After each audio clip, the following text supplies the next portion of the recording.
aglomerado. Mira, se han amontonado. Están ahí, pues, un cohorte, un grupo de plaquetas en la zona dañada. ¿Esto cómo se llama? Se llama tapón plaquetario. No es coágulo, profe. Inverben, todavía no es coágulo. ¿Está bien? Es el tapón plaquetario. Tapón plaquetario. Taponea y de esa manera entonces ya no sale la sangre. ¿Está bien? Sin embargo, este tapón se puede debilitar con el tiempo. Entonces volvería a salir la sangre.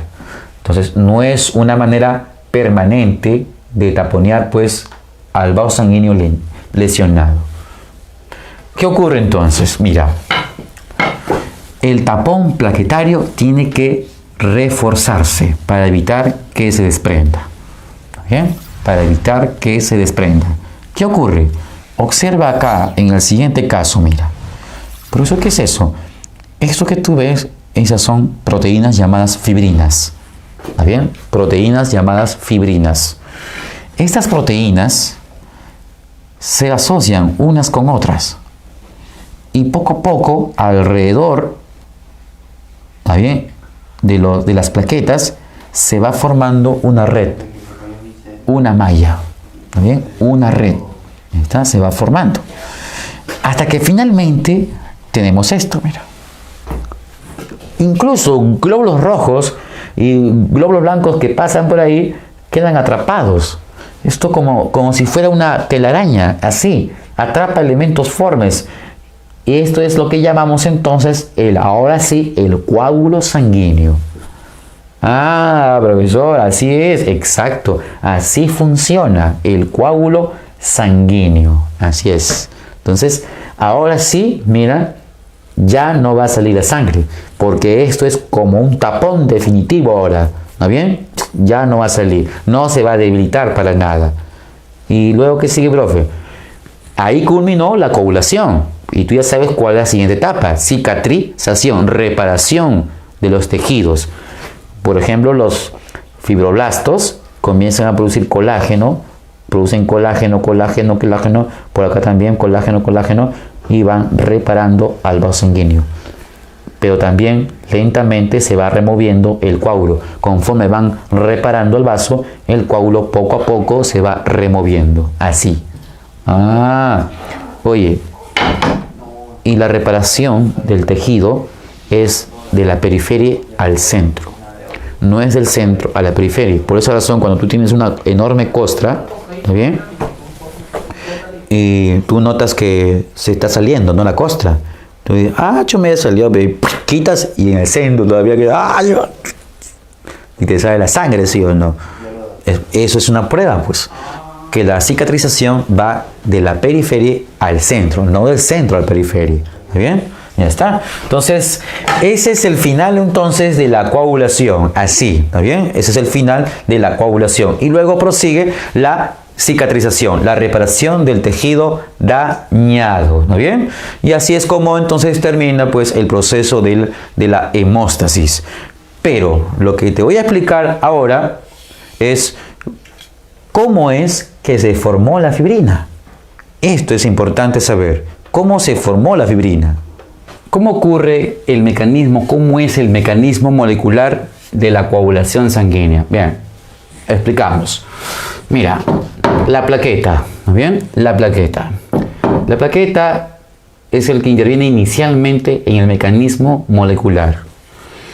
La plaqueta secreta unas enzimas. Pero ¿quiénes son esas enzimas que secreta la plaqueta cuando va a actuar en el proceso de coagulación?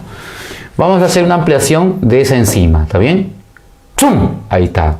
Acá tenemos la enzima, se llama tromboplastina. Pero ¿la enzima no termina en asa? No. No necesariamente una enzima, su nombre va a terminar en asa. No necesariamente, ¿está bien? Tromboplastina, secretada por la plaqueta, ¿está bien? La tromboplastina, ¿qué es lo que va a hacer? Va a actuar, mira, va a actuar en una reacción en la cual otra proteína llamada protrombina, en una reacción en la cual la protrombina se convierte en trombina. Pero ¿cómo? No entiendo. Mira, la plaqueta libera tromboplastina. Bien, es una enzima. La enzima va a convertir a la protrombina en trombina. Ah, sí, claro. Como es una enzima, esta enzima le va a morder a la protrombina. Le muerde y le arranca un trocito. Y por esa razón, mira, se fabricó su boquita y se convirtió en una enzima.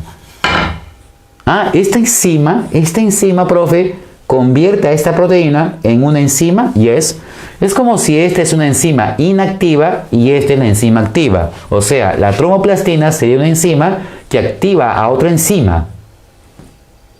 ¿Bien? Ah, enzima inactiva, enzima activa. Ahora bien, una vez que se ha formado la trombina actúa ahora en otra reacción. ¿Qué es esa reacción, profe? Reacción que consiste en que el fibrinógeno se convierte en fibrina. ¿Recuerda la fibrina? Las proteínas que se juntan formando la malla, la red que atrapa o que refuerza el tapón plaquetario. Ah, ahí está pues. ¿Está bien? Mira, la trombina va a ser la enzima que va a convertir al fibrinógeno en fibrina. Le da una mordida. Ahí está, mira, le arrancó un pedacito y ahora ya no es fibrinógeno, sino es fibrina. ¿Te das cuenta? Ah, mira, todos ellos se les llama factores de coagulación. ¿Está bien? Todos ellos son factores de coagulación. Como dije, la mayoría de los factores de coagulación son proteínas. Y gran parte y la mayoría de esos factores de coagulación son secretados por el hígado. Claro, hay excepciones, como por ejemplo la tromboplastina, que es liberada por la plaqueta. Y la fibrina es resultado de la conversión del fibrinógeno, así como la trombina, pero la protrombina esta sí viene directamente del hígado.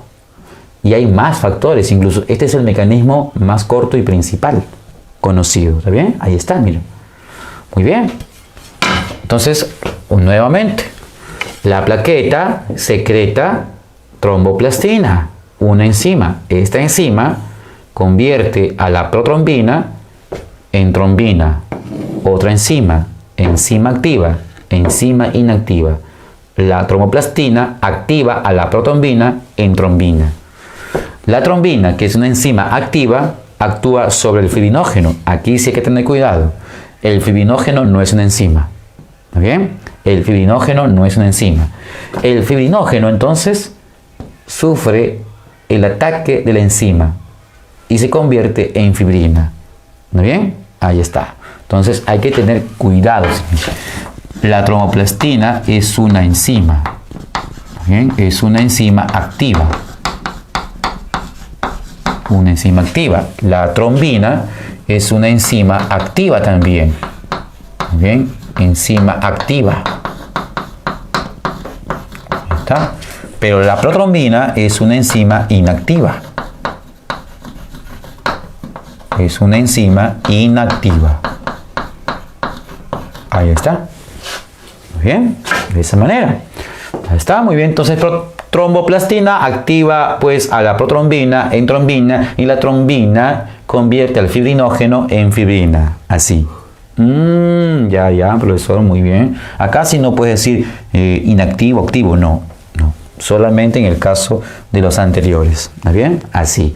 Y las fibrinas formadas, ¿está bien? La fibrina formada se junta con otra fibrina y se va formando obviamente la malla, la red que va a formar, pues a constituir el coágulo sanguíneo. ¿Está bien? Así. Bien, profesor. Ahora, mira, aquí falta un detalle. La tromboplastina, para convertir a la protrombina, necesita un metal, necesita utilizar un metal. Este metal que necesita es el calcio. Ahí está. ¿Está bien? El calcio.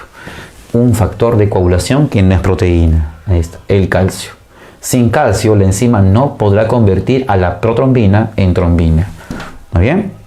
Es importante la presencia del calcio. Ahí está. Algo más ahora. El fibrinógeno es una proteína que es secretada por el hígado.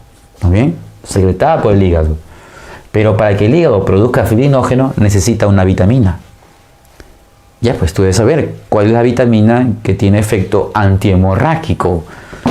Ah, ya, pero me acuerdo, pues esa es la vitamina K. Claro. La vitamina K, también conocida como la menadiona. ¿Está bien? Menadiona. Menadiona. Ahí está. Esta vitamina es necesaria para la síntesis de fibrinógeno en el hígado. ¿Muy bien? Para la síntesis de fibrinógeno en el hígado. Ahí está. Fibrinógeno en el hígado. Ahí está. Entonces, una persona que tiene una deficiencia de vitamina K en su organismo tendrá una deficiencia de fibrinógeno. Y como tiene una deficiencia de fibrinógeno, entonces no podrá tener suficiente fibrina. Aunque tenga los demás componentes, no habrá suficiente fibrina. Entonces los coágulos sanguíneos no serán fuertes, serán débiles y habrá mayor constancia de desarrollo de hemorragias. ¿Está bien? Ahí está el problema. Entonces, que se relaciona con la vitamina K. ¿Está bien? Ahora bien, relacionamos esto con fenómenos que ocurren, pues, en ciertas situaciones, como por ejemplo con los animales. Viene un mosquito, te pica, te chupa la sangre, por si acaso, y luego se va pues llena de sangre. ¿Bien? Miren, cuando el mosquito introduce su agujita y su agujita logra penetrar un vaso sanguíneo, la sangre debe coagularse. Sí, espontáneamente. ¿Por qué, bro?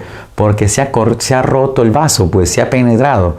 Cualquier perforación, rotura de un vaso sanguíneo va a provocar que la sangre inmediatamente se coagule.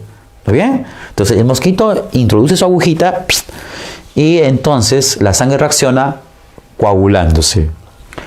Pero ¿qué hace el mosquito? El mosquito lo que va a hacer es primero introducir su saliva. ¿Y qué cosa hay en su saliva? En su saliva hay sustancias químicas que neutralizan a la protrombina. La saliva del mosquito impide que la protrombina se convierta en trombina.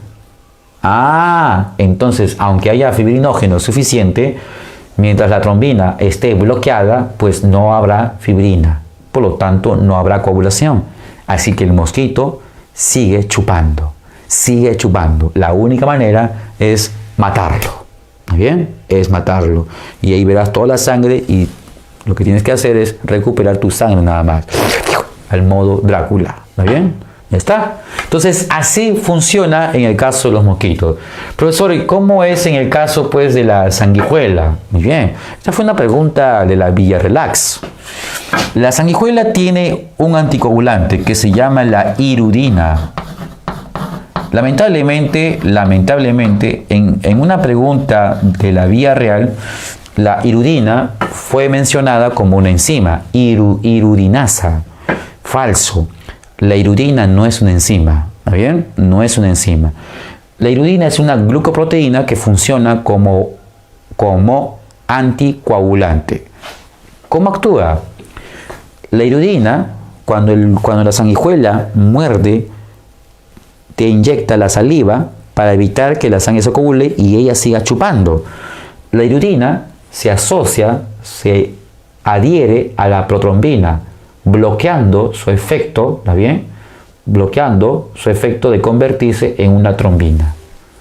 Entonces, cuando la hirudina se junta a la protrombina, la enzima no puede hacer nada para convertirla en trombina. Si no hay trombina, no puede haber fibrina, porque el fibrinógeno no se puede convertir en él. ¿Está bien? Así funciona la hirudina. La hirudina bloquea la protrombina. El vampiro. Drácula. Drácula no es inverso, sino el vampiro, el murciélago que se alimenta de sangre. ¿Ya? Que lame, no chupa. Los murciélagos vampiros lamen sangre, no chupan sangre, por si acaso. Con sus dientecitos hacen herida en la piel. Y el huequito que hace entonces brota la sangre y ellos ¿qué hacen? lamen. ¿Está bien? Los murciélagos vampiros lamen, no chupan. El mosquito chupa. ¿Está bien? Ya, mira. Cuando el murciélago ha hecho herida en tu piel, el murciélago ha salivado sobre la herida. ¿Qué tiene la saliva del murciélago? Escucha, tiene diversos tipos de sustancias. Por eso la saliva del murciélago es más eficiente que la de otros animales. La saliva del murciélago tiene sustancias químicas que evitan que la protrombina se convierta en trombina. ¿Está bien? Tiene sustancias químicas que evitan que la protrombina se convierta en trombina. Por lo tanto, no va a haber fibrina, no va a haber coágulo sanguíneo. ¿Está bien? Pero también tiene otra forma de evitar que la sangre se coagule. ¿Cómo, profe? Mira. Cuando se forma el coágulo en condiciones normales, ¿bien? Cuando se forma el coágulo en condiciones normales, el coágulo, recuerdan, después de terminar de formarse el coágulo, ¿qué sigue? La cicatrización. Entonces, conforme se va cicatrizando, reparando el tejido dañado, ¿qué ocurre? El coágulo se va removiendo. Para eso, la red ahora tiene que debilitarse para ser removida. Entonces, ahí va a intervenir una enzima. Una enzima que se llama así plasmina. ¿Bien? Pero esa plasmina se forma a partir del plasminógeno. Ahí está. En tu sangre hay una proteína que se llama plasminógeno. Es una enzima, pero es una enzima inactiva. ¿Está bien? Cuando termina de formarse el coágulo, ¿está bien? Y comienza la reparación del tejido, es ahí cuando esta enzima inactiva se activa en plasmina. Y la plasmina comienza a romper la malla de fibrina. Así entonces, cuando termina la cicatrización, pues la plasmina cumplió con su trabajo.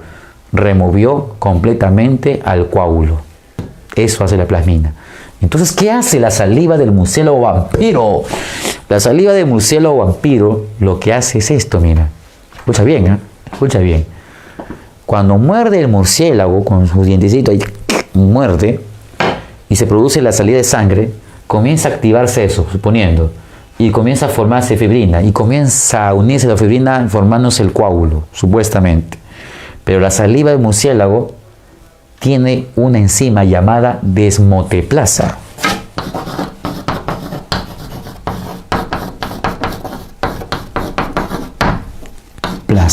Así, la desmoteplasa. Esta enzima, ¿qué es lo que hace? En pleno proceso de coagulación, esta enzima activa el plasminógeno.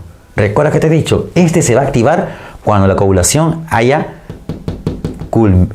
después de la coagulación haya culminado. Es decir, comienza cicatrización, se activa la plasmina. Pero la desmoteplasa, en pleno proceso de coagulación, convierte al plasminógeno en plasmina. Y la plasmina entonces comienza a romper a las fibrinas, impidiendo ¿qué cosa? Que se coagule. ¿Te das cuenta? Entonces, así es como funciona la saliva de los murciélagos vampiros. ¿Está bien? Ahora, este conocimiento, ahora uno dice, ¿no? Profesor, ¿por qué los científicos estudian estas tonterías, no? ¿Para qué uno necesita saber qué enzima interviene? O sea, sin ver. Escucha bien. ¿Crees tú que se puede aplicar en medicina la desmoteplasa? ¿Crees o no crees que se puede aplicar? Claro que se puede aplicar. Mira, si una persona desarrolla acumulación de sangre dentro de su cuerpo y esa sangre está en proceso de descomposición, ¿qué podría sufrir la persona en riesgo? Gangrena, pues. ¿Está bien? Y gangrena riesgosa. Si ocurriera en la pierna, tendría que cortarse la pierna para evitar que la infección, producto de la gangrena, se expanda a todo el cuerpo. Entonces, cuando hay intervenciones quirúrgicas o hemorragias internas, ¿está bien? Hemorragias internas, la desmoteplasa lo que haría es que al aplicarse a esa zona del cuerpo, la desmoteplasa comenzaría a disolver los coágulos formados. De esa manera se impediría que se forme pues gangrena. ¿Te das cuenta? Entonces ahí está una aplicación de esa enzima, una aplicación médica. Obviamente la hirudina ha sido el primer anticoagulante utilizado en la medicina. Muchas personas sufrían pues formación de sangre en descomposición acumulada y la única manera de quitar esa sangre en descomposición era cortar la piel y retirar esa sangre. Entonces, ¿qué se hace ahora nada más? Si tienes una acumulación de sangre dañada, se agarra a la sanguijuela, es una especie diferente, por si acaso, no cualquier especie, es una especie ya esterilizada, llamada pues hirudo medicinalis. ¿Bien? La sanguijuela medicinal. Se la coloca, la sanguijuela muerde y comienza a chupar. ¿Qué comienza a chupar? La sangre que está malograda. Pues. Una vez que terminó, dejó la zona limpia. ¿Te das cuenta? Entonces, esa es una aplicación médica de la hirudina, un anticoagulante que presenta la sanguijuela. Esta enzima está en estudio. Este tiene mejor potencial. ¿Por qué? Porque con la hirudina se tiene que usar al gusano para que muerda. Con la desmoteplasa sería un mecanismo más limpio. Simplemente sería aislar a esa enzima para aplicarla directamente pues al organismo. ¿Está bien? En la hirudina no, pues. Hirudina no es una enzima. Esta es una enzima, esta no. Es mejor una aplicación con enzima que con una sustancia que no es enzima. ¿Está bien? Profesor, nosotros tenemos también anticoagulantes, sí, se llama heparina. Este es un polisacárido. ¿Está bien? De efecto anticoagulante. Recuerda que lo liberan dos tipos de células. Una es el tejido laxo llamado mastocito y una es un leucocito. Pues la otra es leucocito que se llama basófilo, que secreta heparina. La heparina se pega a la protrombina, evitando que se convierta en trombina. Lamentablemente la heparina no es un anticoagulante eficiente. ¿Por qué? Porque su unión a la protrombina no es fuerte. Así que en cualquier momento se puede desprender y formarse nuevamente la trombina. ¿Está bien? Entonces no es eficiente. Más eficientes son pues hirudina y desmoteplasa, pero desmoteplasa es más eficiente por ser una enzima. ¿Está bien? Por ser una enzima. Muy bien. Y entonces hay ciertos parámetros que es necesario saber en el tejido sanguíneo. Sí, ocurre que hay aumento de ciertos elementos y hay disminución. Aumento y disminución. Por ejemplo, en el caso de los glóbulos rojos, es muy conocido la disminución. Disminuye el número de glóbulos rojos en la sangre. Entonces, esto se le llama anemia. Anemia. Profe, pero eso no es la disminución de hemoglobina. Ay, no seas imberbe, pues. Ay, ¿la hemoglobina dónde está? En los glóbulos rojos. Entonces, ¿por qué habría menos hemoglobina? Porque hay menos glóbulos rojos, pues. Entonces, anemia. Ahí está, pues. ¿Bien? Así es. Anemia. ¿Y su aumento, profe? Si una persona sufre un aumento de glóbulos rojos, como cuando se va a la altura, recuerda, cuando se va a la altura, es cuando liberas más eritropoyetina, la hormona que va a estimular a que formes más glóbulos rojos. Se llamaría así, mira, el aumento de los glóbulos rojos. Así se llama. Poliglobulía.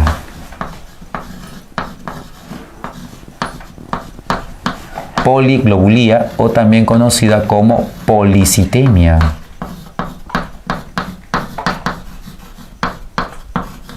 Ahí está. Policitemia. ¿Muy bien? Profe, en el caso de los glóbulos blancos, aquí el aumento se llamaría así. Leucocitosis. ¿Está bien? Leucocitosis. A ver, tú no estás enfermo para nada, no tienes ninguna infección. Entonces, la cantidad de tus leucocitos de cada tipo está en una cantidad normal. ¿Qué pasaría si un grupo de ellos aumentara en cantidad? ¿Qué revelaría? Pues una enfermedad. Pues cuando uno está enfermo, entonces sufre un aumento de los leucocitos. ¿Está bien? Ya está. La disminución se llamaría así, leucopenia. Leucopenia. Ahí está. Penia es deficiencia. ¿Está bien? Leucopenia. En plaquetas, el aumento se le llama trombocitosis. Trombocitosis. Y la disminución, profesor, se le llama así, trombopenia. Trombopenia. Ahí está. Y cuando hay un aumento general o disminución general de todos los elementos formes, entonces sería así, mira. En el caso de aumento se llamaría así, hemocitosis. Hemocitosis. Y en el caso de una disminución se llamaría pancitopenia. Pancito, sí, pancito, penia, en verbo, no pancito nada más. Pancitopenia. Ahí está. Pan es todo, de todo una disminución. Pancitopenia. ¿Está bien? Ahí está, entonces. Eso es todo, amigos.